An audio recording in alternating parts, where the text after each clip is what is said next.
Well, we are live. Hi guys, welcome to another episode for the Bangalore Fitness Podcast. I hope you guys are doing good.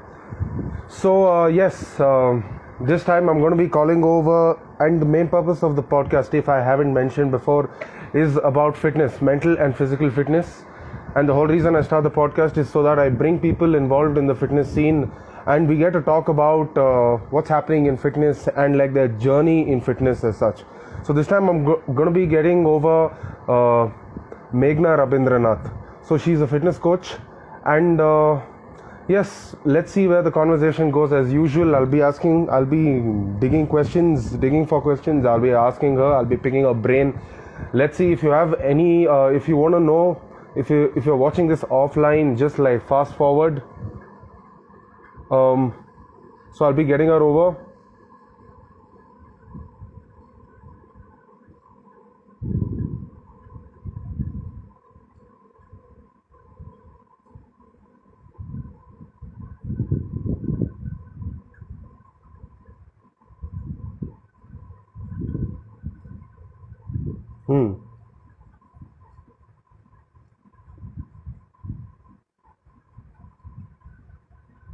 Nope. One second, guys.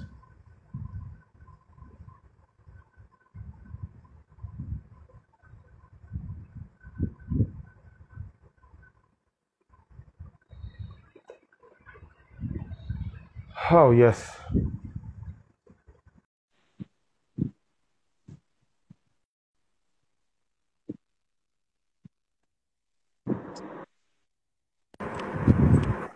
Hi. Are you here? What's happening? I think I'm too close. Let me move a little farther back. Yeah. Hey, can you hear me okay? Yes. You're using earphones? I'm not Are you? using earphones because my earphones... I forgot to mention that to you. Can you? Is it Uh, possible? I We can think wait. they're working right now, but you can hear me okay? Okay, guys, if you guys listen to any kind of feedback, just let us know. Yeah. So yes. Okay, hopefully we don't have any feedback, and which usually is in my episode, so I'm trying to avoid that. So what's happening? How are you? Firstly, okay, let me just like introduce you for the podcast. Can you hear me? Okay, Yeah. it says you're echoing a bit. Okay, let me try my headphones. Yes, please. It's that it's super dodgy. So let's see if it works. Yeah, that's the whole reason I do it live, guys, so that all of us can come on board, ask questions. So for those of you guys who are listening, you can ask questions, and we can have it's an open conversation. I call it like the digital bonfire. We can ask questions. You can. The whole reason I do it live is again, so that we might have technical issues, but that's the whole point. Unfortunately, I can't find my headphones, so I hope... So do we still have echoes, guys? Do we still listen to any kind of echoing feedback, any kind of audio bleed? We shall go forward. Okay, cool. So, what's happening, Meghna? And firstly, thank you for coming over, for making the time and saying yes to the podcast. Welcome to the podcast. Thank you so much for having me. Right. I want to begin off by asking, what's your idea on podcasts, and like, have you been listening to podcasts? How's it going? Okay, so I've actually become a big podcast fan over the past 2 to 3 years, and Nice. I found that it's a super interesting way to learn more than anything Yeah. and learn about very interesting people. Especially Yeah. for me, I'm super into fitness podcasts more than anything else. Nice. So I find that now, instead of listening to music while I'm driving or like walking around, I will listen to a podcast, and it's super soothing. So I feel like that's definitely up my alley. So I love a good podcast. So, do your friends do listen to podcasts? Because as far as I'm concerned, I'm the only guy podcasting and listening to podcasts. But I feel there is a common like thing where people into fitness tend to like probably go for walks, or like if you're like driving, not driving, but probably in the gym, like you switch from music to podcast, listening podcasts, so that you're, as you said, you're always learning. Does that happen? Do everyone in your circle listen to podcasts, or is it only you? To be very honest, I don't think it's only me. I might be one of the few that... I'm starting off with weird questions. I'm sorry. No, it's fine. I don't know too many podcast fanatics, but whoever I know is not really into the fitness stuff of it. But there are podcasts about like some murder mysteries and Yeah, like yeah, that's stuff. killing it. Yeah, just some stuff out there. So that's not really my vibe. I rather read a book and get like, imagine stuff by myself, but not really, I would say. You must feel I'm the only one. I'm not too sure. I feel like it's very pompous for me to say. I don't know. We don't talk about podcasts too much, so I don't know. No, what's because there. yeah, because like I feel the culture hasn't caught up yet in terms of like this podcasting. I listen to shit ton of podcasts, and that's the whole reason I started a podcast is because like I want to just give back to the community, to the internet. I've learned a lot of stuff through just podcasting because again, I'm walking my dog or driving or like anything, right? Yeah. It's either probably an audiobook or like just listening to podcasts from apart from music. Yeah. But as far as my friends are concerned, not really. But yes, YouTube channels do count as podcasts. But yeah, where do you listen to the podcasts? I usually listen to most of my podcasts on Spotify, and they don't have Yeah, okay. ads, so that's super They helpful. don't, but Google podcasts do also not have ads. Oh, really? Yeah, so I have Yeah. Spotify where I listen to music, so it's easy to shuffle back and forth, and I just have everything in one place. Right. So, Okay, so Spotify is my go-to. Yeah. right. So okay, let me add on why Google Podcasts, because Google is basically like a search engine, right? Yeah. So if you have any keywords, so if you search through Google Podcasts, right? Yeah. If it's any keyword, like it can be any random keyword, it acts as a Google search, but in podcast format, basically. Nice. So it's more diverse in terms, and Spotify has ads, so that's the whole reason I don't. Yeah. That's Yeah. for sure. That's great. So let's get into like the whole aspect of fitness and like why I started, why I got you over. What about how did you get into fitness? Let's get into that. Or the aspect of being the mental aspect of like, I need to get fit, or like this whole I need to like take care of my body.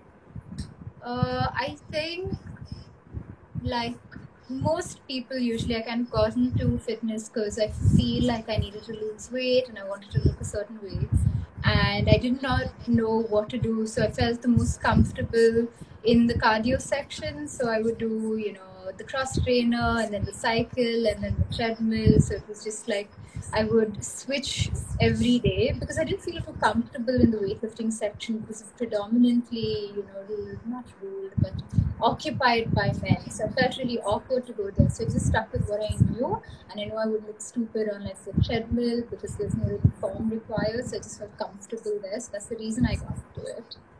And Right.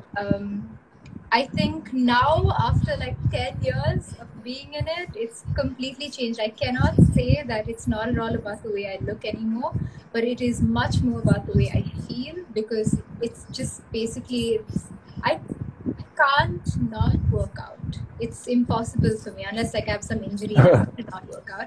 But it takes a lot for me to not work out because it does so much for me mentally. Right. It's part of your routine. Yeah. How about let's dig a bit into that. You said you were mostly in the cardio section, and then you felt uneasy. Is it some kind of stigma around women entering sort of the weight section, or is it like a mental construct as to like like I'm comfortable here? As far as I know you've been hitting the weight section, you've been killing it there, right, through your stories, and like you don't like shy away from that. But what would you say for someone who's just in that phase of, like, for my sisters, for example, like, I don't fucking want to go to the weight section. Yeah. That's all they, Yeah. like, I want to just do cardio. I'm like, you have to do weights. It is like an aspect. It's not only that, right? But so what would you say for people only in those stages, basically, just in the cardio section, trying to sweat it out, but not really to the aspect of, like, they say, the reason they give me is like, I might look muscular, like, Oh, okay. like, what would you say, right? Yeah. So there are two aspects to it. One, like you said, where maybe they're afraid if they lift weights, they look a bit bulky. And then there's the other aspect to it where you just feel uncomfortable in the gym space. If you're number one feeling uncomfortable around the weight section and you feel like you want to stay where you're comfortable, which is, the cardio section, because you don't really need too much form, I would say maybe get a gym buddy who's been training for a couple of years maybe get yourself a coach, not in terms of hiring a coach, of course, hire a coach if you want to. There are a lot of, floor gym trainers that are just kind of there to help you out. So Yeah. if you can get someone to help you out in the way of using them as a crutch just initially, because that's what I did. I had a gym buddy who I went to the gym with, so I just wouldn't feel uncomfortable, he would know this shoulder press and chest press, and I didn't know what was happening. So, you start off by lifting light weights, and, maybe sometimes you feel like people are looking at you weird and stuff like that. But the reality of the situation is that everyone's just kind of bothered about themselves. They're not In their own going zone. to look at you or look at your form. And if you feel like people are looking at you and you don't like that, I used to hate that. I used to feel like if someone's looking at me, I used to feel very, very uncomfortable. So what I used to do was go to the corner of the gym where nobody was, and there are a lot of walls and not too many mirrors, and I'm doing my training. Yeah. So find a quiet place at the gym, get a gym buddy or use a coach. This is only if you're shy. If you are afraid that lifting weights will make you look bulky, just physically, physiologically, that's possible in terms of getting bulky. Now, the reason why you lift weights and you may look a little bulky is because you have a little bit of fat maybe surrounding the muscle at this point in time. When you lean out, the fat goes, the muscle stays. But just generally, that's one of the biggest issues I have with all my female clients as well, where they're like, I won't look big, right? I won't look big, right? I won't look big, right? Is the main question. Every time I'm getting them Right. heavier. Exactly. And I'm like, I wish, but that's not happening. Like, even if we really, really tried, that's not happening. You lack the amount of testosterone required to get you that jacked. So that's not going to happen. And in case you do look very, very bulky because of fat, we go through a fat loss phase right after. Right. That's interesting. And it's also about, making sure you don't overwhelm yourself again, like into getting, looking muscular as such. Because I try to convince my sisters, of course, like what I tell them, right? It's an aspect of like training, right? Just making sure having a healthy balance of muscle is important, whether being, a woman or a man, right? So that's the whole reason. Okay, so I did a bit of digging, because almost none of my guests have blogs, but you do have, and I managed to go through it. I realized you did work in the digital marketing scene and stuff like that. So how was the progression from into the digital marketing into the field of like fitness? So I basically started working out, like I said. I just was at the weight section, and then eventually cardio section. Once I started lifting weights, I started getting really obsessed with the way I progressed, right? So anything that I was doing in life, and this is AKA my day job, I would be waiting to go to the gym. Like, it was like a school bell rang and you're shutting, and like when you're about to run home, I was running to the gym. So I found myself being very, very preoccupied by going to the gym, number one, at any points in time. I got myself certified. I got a personal training certification at Gold's Gym. Okay, it's called a GGFI. Very, very basic certification. Now, I got that. I never in my life thought I'd get into fitness in the industry ever. I got that because I thought a personal trainer was too expensive, and I wanted to certify myself, and I thought I could train myself that way, so I wouldn't have to keep spending money on a personal trainer. And I didn't realize that what requires experience more than a certification at the end of the day. So since I had that certification, I was a lot more confident about what I was doing at the gym. And one day I was at my desk job, and I wasn't particularly happy doing what I was doing because I was always like something was missing, right? And I saw this ad pop up on Instagram for Cult, and Cult was like, we're looking for female trainers. So I had this little GGFI certification, right? So I was like, okay, let me try. I have nothing to lose. If they say no, they say no. And if they say yes, I have no idea what I'm going to do. So I applied there just for jokes, dude. Like literally, just try. Yeah. And they didn't get back to me for like 4 months. So I was like, cool, I completely forgot about it. And then I think at some point in time, they called me and they were like, okay, we're looking for a trainer. Can you come in for an interview? And I was like, yeah. I put down my papers at my company on that day because I was like, I'm done. This is definitely my calling. I have nothing holding me back in terms of I was quite blessed in that we had no commitments of such like, I need to take care of this, need to take care of that. So I could actually follow my passion, which I feel like is very, very privileged. Right. And you went solo after that? Or do you still? No. So it's been a year now that I've been by myself, like since the pandemic, and it's been insane. It's been really, really good for me. And how was the experience as a trainer at Cult?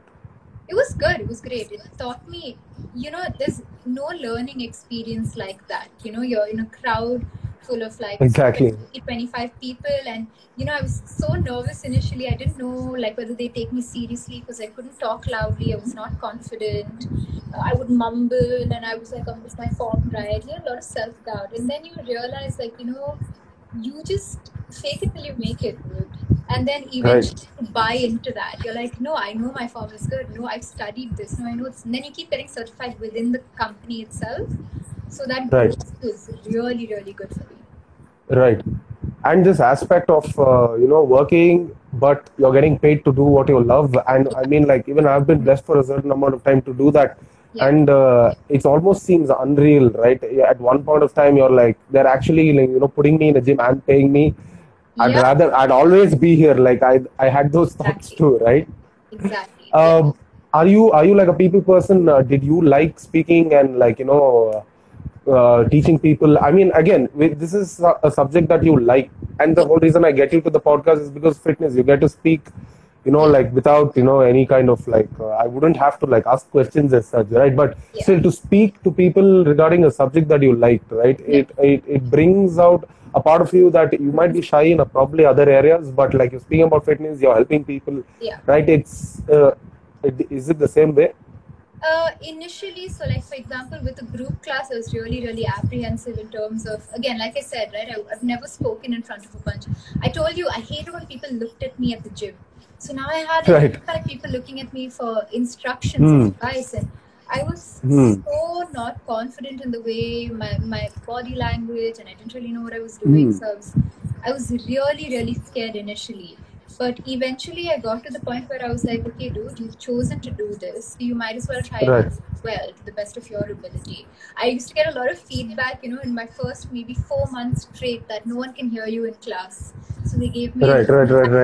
And then I was like, yo, fuck that. I can talk really loudly. So then I got rid of the mic and I was able to talk much more loudly. With that, I've never really been a people person, I think. I mean, I'm fine. Yeah, I'm fine. But if I had the choice to like sit at home or go out and interact with people, I'll sit at home. What I learned with that job is I can do better one-on-one rather than 1-on-30. So I cannot be everyone's cup of tea, is what I realized. So my philosophy of training, I cannot implement to everyone there because it's not my company. If I have a philosophy saying that, no, dude, your good workout doesn't mean you're sweating and dying and on the floor and your heart rate is through the roof. A good workout is if you train well and you felt the correct muscles and all that stuff. But my philosophy isn't really the universal truth. So that's what I learned there. I learned that, okay, fine, I'm not everyone's cup of tea, but I can find my people. And I did. It was good. Right.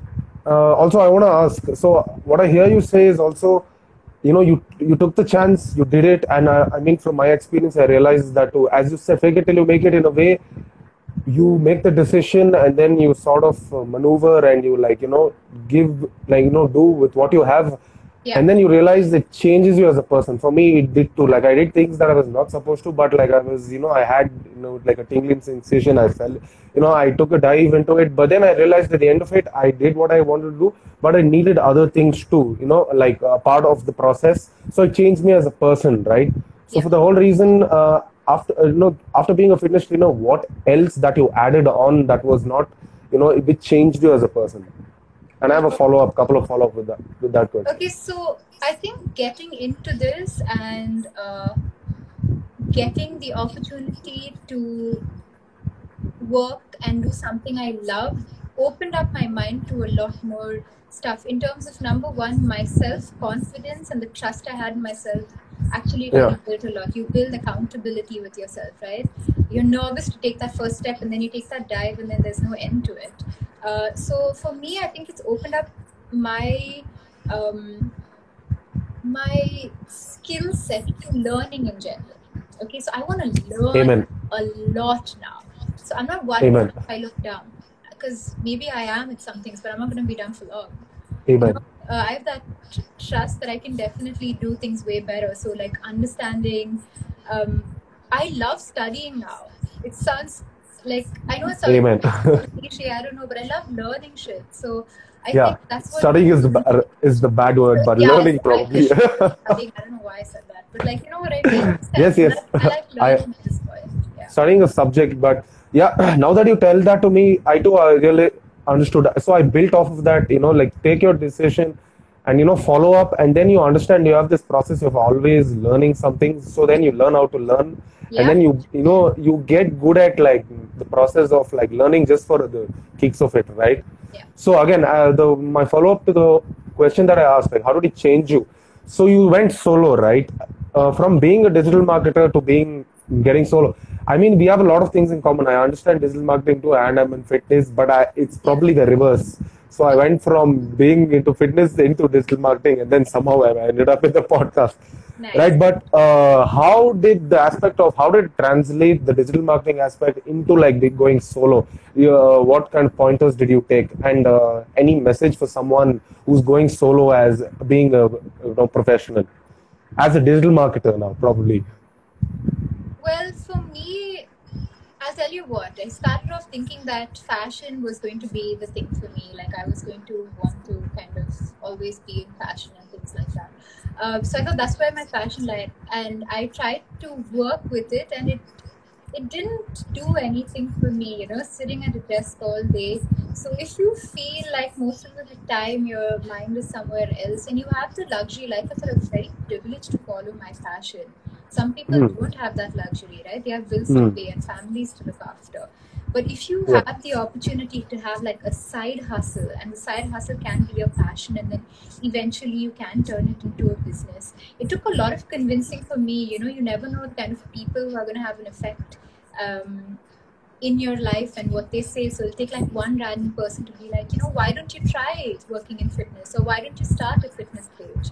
And it can, if you take that advice and act on it, can change your life forever.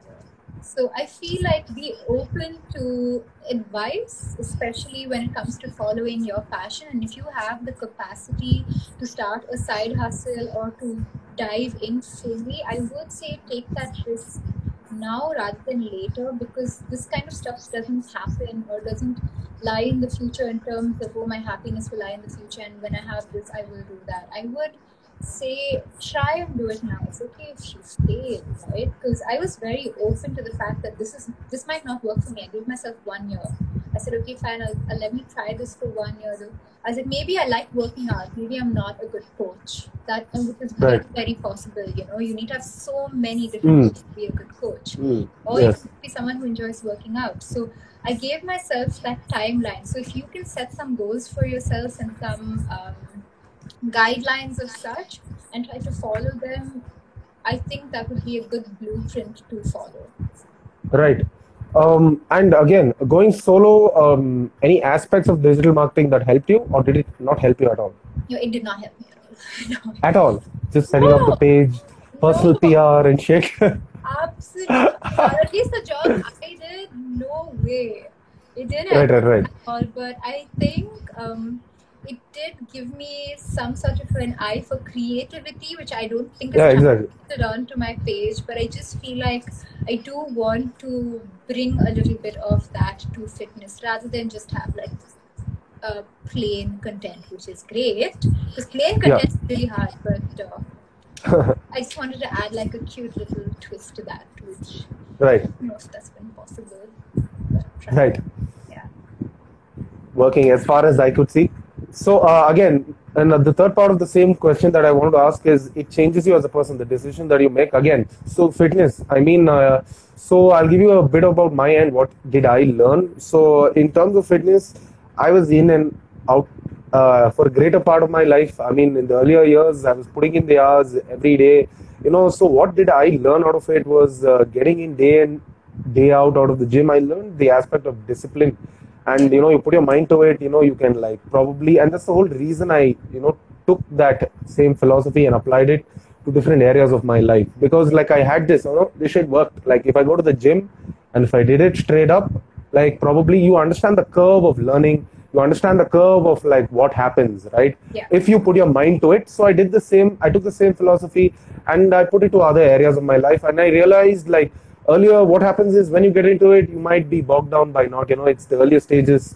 And then you realize, this is the same thing in fitness. Earlier, first couple of years, you don't see the results, but then you understand the power of compounding and you understand like how do you be, disciplined into any area. And the more you hit, the more you understand. So the philosophy of, fitness, getting into the gym day in, day out, right? What did you take away from that and put it in other areas of your life? I can't tell how much it's changed my It's okay if you don't answer. So. No, but I have so much to say about this because I feel like the effect that it's had, it's like a dominoes effect. I am so on point with this one thing. It's impacted my work so much because I don't care what the excuse is. I'm gonna be there. I don't care what the excuse is, even like I'm sleepy, I'm tired, and whatever. I'm gonna be there. So I have, with my food, with my training, with my work, I see a lot of difference. I go in with that mindset that I'm gonna try this too, and I always give myself permission to not be great at it or not have a great day. Like I still have bad days at the gym where I'm like a little child and I throw tantrum because I can't lift as heavy, the form is not good. And obviously there are those days, but more than not, it has affected my life so positively especially, the biggest thing I can see is with work. Because I'm just so happy with what I'm doing and it's showed me what actual discipline is, and I try to apply that to my work. So I'm not at all lax when it comes to work, especially now that I have my own business, right? It's not something that I want to take lightly. I want it to do, I don't want it to just survive, I want it to thrive. And I have that, it's expanded my horizons in terms of the kind of goals I have in life. Right. Amen. And what I again hear you say is it's sort of, for me too, it sets a rhythm in your life, rhythm to your day, because if it's tied up to that event, like everything that follows or before that, sort of has its own rhythm. And I realized that the days that I don't, so now I work out almost seasonally. So I play basketball and then like I have like the fitness, I go to the gym, but I switch. But I realize the days that I go to the gym, my eating falls into like place, even though I'm very disciplined in eating. But the months, there are months that I don't go to the gym because I make it seasonal now after, progress. But I realize that my diet goes out of whack. But the day I get into the gym, like the minute I step into the gym, that day, like my diet's on point, everything's on point. I feel like back in the groove, right? That's what I hear you say, right? If I'm not wrong. Yeah, definitely. I feel like, also, like you said, you take some time off from the gym, and that's what happens. I think you start looking for different activities that you can do. So I used to hit the gym, say 6 days a week, and now I can't do that anymore because my interests have expanded. So now I try Pilates, I go for a little bit of golf, I go for kickboxing. So I like to do very, very active things, but not necessarily like going to the gym. It doesn't always have to be, pumping iron. It can just be doing something that you enjoy, physical or not. Like maybe you want to paint or whatever that helps you unwind. So yeah, for sure. That's great. You mentioned books. Anything that you've been reading? I read only self-help books. So I don't. Good, great. Non-fictions? Yeah. I don't read like fictional and all that other stuff. I kind of okay, so we're in the same club. Yes. Yeah. So exactly, right. So you're bettering yourself physically, and now you're like, okay, how can I like better myself mentally? So I read a lot of self-help.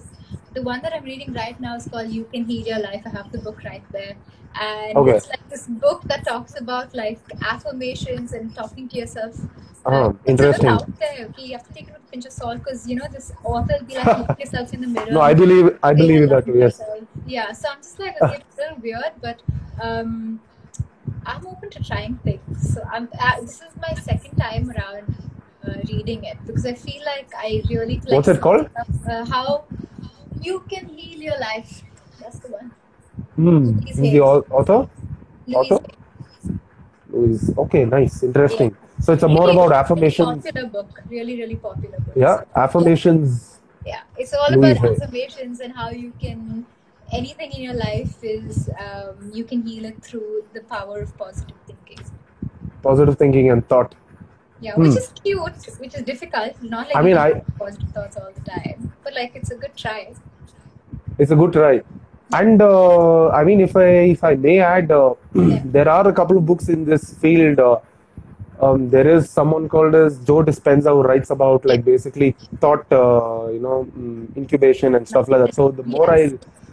the more I read about his stuff, the more I realize you can engineer your thoughts. So I did get some psychologists over also on the podcast too, and the more I talk to them regarding this too, engineering your own thoughts. As you wake up, you probably might not have your own internal positive thoughts, but you can artificially put it in by there are like these great channels on YouTube where you can put in those Yes. thoughts where it becomes a part of you. So it can seem a bit voodoo, but it's up to you to go out and try, right? And just see if it fits you, right?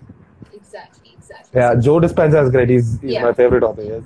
Yeah. He's one of the people who are up there. Like I definitely believe in the power of positive thought. I don't know if I necessarily can practice it all the time, but Yeah.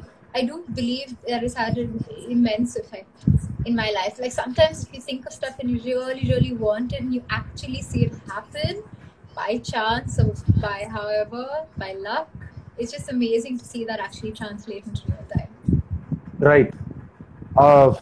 Yeah. Any other book which is like massively, which is like not which you're not reading, but an overall thing that you want to suggest to people?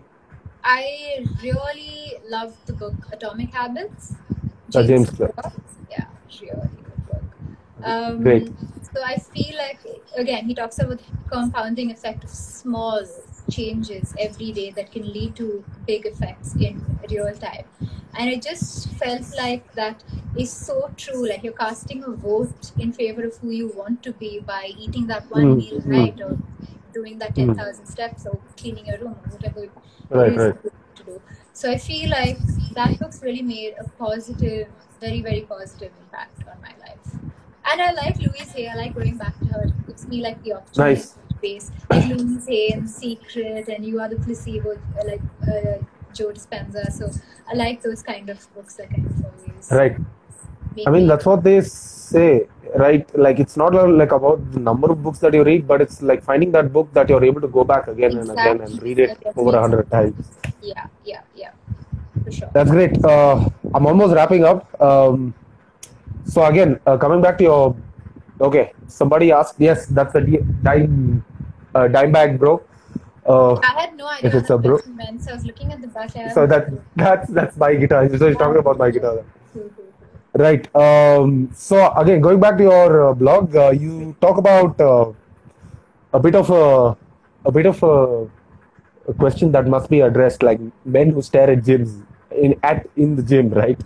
What's your like what actually was the aspect of it? I mean, we all know that, but yes, how do you deal with it? And for people, for women as such, how do you what's the mindset that you want to take it, give them an idea of reference at least. Yeah.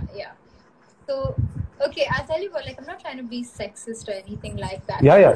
Definitely can stare at the gym. I've just had like a couple of like not great experiences with it. Right, uneasiness. Yeah, uneasy, which have made me not want to go to the gym. So, like, I don't want to go to the gym where this guy's always creeping around me or making me uncomfortable.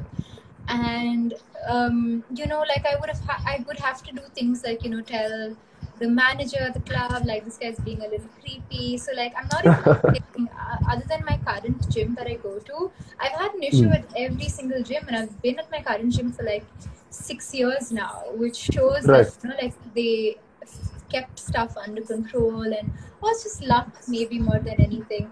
So earlier I would stop going to that gym. Like I would tell somebody I would stop going to that gym. Now I'm way more confrontational. I'm pretty sure I have bigger biceps than the dude. And I'm just gonna go up to him and be like, what? Because as soon as you ask them that question, they're Right. never gonna bother you again. They'll probably hit you up on Instagram and on Yeah. Facebook and on email, and Yeah. that's where it can get scary. And this is for anyone, right? Like if someone's Hmm. hammering you, like that's obviously bloody scary.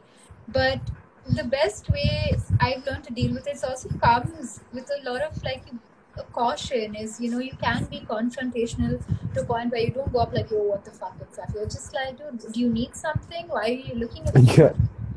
Or you can, if you have like a trusted buddy or a trainer or the manager, Hmm. maybe you can chat with them about it. But Hmm. more often than not, I'm so good at ignoring people now, it's unbelievable. Like I'll make them doubt their own existence. I will Right. Right. do you. Right.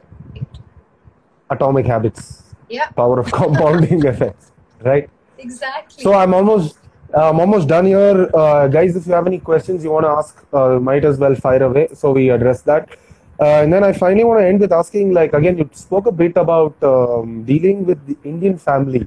Like them offering sweets and like you trying to make sure that you're in your zone. But like, how do you deal with it? And any tips? And like, I mean, all of us have been through it. We have a lot of special occasions every other month or so. So how do you deal with it? And how do you convince people around you that you're on a diet, but like not make it so that make the coolest guy having a diet in the room? Yeah. So this I actually specifically refer to people living at home with their families, which is usually the case for a lot of us, right, over here. Yeah. And that when you're living here and you have, or living with your parents and you have specific dietary requisites like, okay, I want chicken breast every day and I cannot eat this with so much oil and this and that. I would just say with that, take charge of your own life. Control the variables that you can control. So I love cooking my own food. Whatever's made at home, I tell my mom, I'm like, okay, fine, you make that stuff for yourself. I will make my own food. So I've chosen to take that on and not complain about that there's no healthy food and there's no this. I make healthy food instead of, swiggying shit all the time or ordering out. One thing that's really, really difficult for me is when sweets and chocolates and this and that come home. I'm trying really hard not to go there and like sweetly someone come off with you. It's really difficult, dude. But with that, try and exercise self-control at that time. That's what you will need to do. And if you can't, you can't. I don't. Like just sweets and I'm doing it, dude. But I'm controlling the rest of my stuff. Like I'm ensuring that I'm doing my steps, I'm training, and I'm eating my good food. So if I am gonna eat like a chocolate or like a little piece of cake, I'm not gonna sweat too much. But you have to understand that those are your goals and not everyone else's. So don't put that shit on others. Right. So somebody asks, how do you plan for meals when you have a busy schedule? Okay, so with this, I kind of do a little bit of a meal prep. I don't like meal prepping on Sundays. That's just not my thing to do. I hate eating I feel like the vegetables get all stale. So I do wake up just a wee bit earlier to like cut my vegetables, prep my chicken, marinate it, stuff like that. What I do is at that point in time, I cook my meals for 2 days. So if I wake up Monday morning, I cook for Monday and Tuesday. Then I wake up Wednesday morning, Wednesday and Thursday. So whatever schedule works for you, right? Try and work it like that. If you are a person who does not mind meal prep on Sunday, cut all your vegetables, marinate, keep everything in the fridge, and then whenever you're ready, take it out and saute it or bake it or however you do it. It is the best way. Another thing to do is to really keep fruit and veg just ready on call at home, so you're not tempted to snack on other stuff just in case you didn't get the opportunity to cook. And then your last option is to, and I hate saying this, but it's a very viable option, is to order out. You have like a bunch of healthy places you can order from now. They're macro counted meals. They're not cheap though. They're expensive. So I would recommend that you eat at home. But if you have that kind of money to blow and you don't have the time, you can always look at that as a viable option. Right. That's great. So KG, ball is life. Yes, bro, definitely ball is life. Being extremely thin, how do I gain and weight and gain healthy weight? I healthily. Okay, so it's a process. Have to be on a caloric surplus. I don't know anything about your weight, your height, anything, so I cannot give you. Yeah. But if I'm being very generic advice is stay on a calorie surplus, getting most of your calories from protein. A high protein diet is not going to harm you, your liver, your friends, your mother, no one. It's going to be fine. So getting in a high protein diet, weight training, strength training about 4 times a week. You can choose a splits that you want, like push, pull, legs, and then you can do a good full body. Try to do bare minimum, not high intensity cardio, is good advice. And have patience for about 6 months to a year, and you will probably see Right. fair amount of results. Right. And is there any aspect of like having a good community, so that friends and like-minded people or an online community, right? Where it is another bigger factor in terms of like what I learned from sports again is like the people around you will help you get better at your game, or probably in the gym too, right? Yeah. The same community again helps you get better at it. So again, get to a community, find like-minded people. That's better motivation too, right? Yeah. Yeah. You said something about cooking, right? So I want to just get back to that. I mean, we are here talking about how it changes us as people. I mean, it's not only fitness, but it changes us in other areas. Yeah. I found myself that I inevitably became better at cooking because I had to like prep my own meal and shit. And through that, I realized, I mean, like now I know cooking. It's not like I went, just ahead and understood cooking. But through the process of fitness, I'm understanding about food and like everything, and then here you are, like I understand basics of cooking enough to survive, right? So Have you that stopped changes. complaining? I'm gonna ask you a question. Have you stopped complaining about the way food tastes? Until I started working out, like it's never about the taste for me. I mean, it's never has been. It's about my what's the macros at this point. Exactly. What's the macros? Yeah. That's exactly the same thing for me. I'm not at all a good cook, but my macros are on point. It's edible. Amen. I'm not getting food poisoning. I'm the Yeah. only one who eat my food at home, so it's always Yeah. safe. And I do not complain about the way food tastes anymore. Like I'm not telling my mom that dal sucks and the rice is dry. Yeah. You have your own shit going on. Yeah, I'm eating it, dude. Like I respect anyone that can cook at this point because that shit's hard. That's crazy. Okay, we reached the end of the podcast. Well, thank you for coming over again. Thank you so much. It's been great. Yeah. Thank you so much. Best of luck for your endeavors and your journey. Let's too. see what's happening later, and probably get you over in another year or another episode.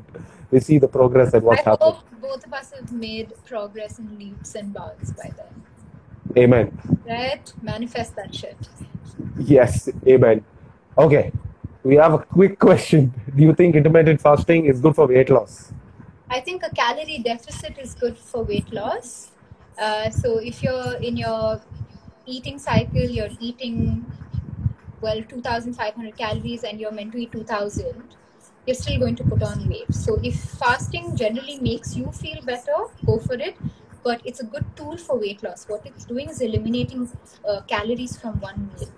That being said, if you eat the same number of calories in your eating window, you aren't going to lose weight. Overall, you need to be on a calorie deficit and you'll be fine. Thank you. Right. Priyanka. All right. Okay, we're all good. All right. Yeah. Thank you. Thank you for coming over. Take care. Thank you guys for watching. Yes, thank you guys for watching. Hope you guys liked the episode. Share it amongst your friends. Let's see where it goes. Bye bye guys. Bye.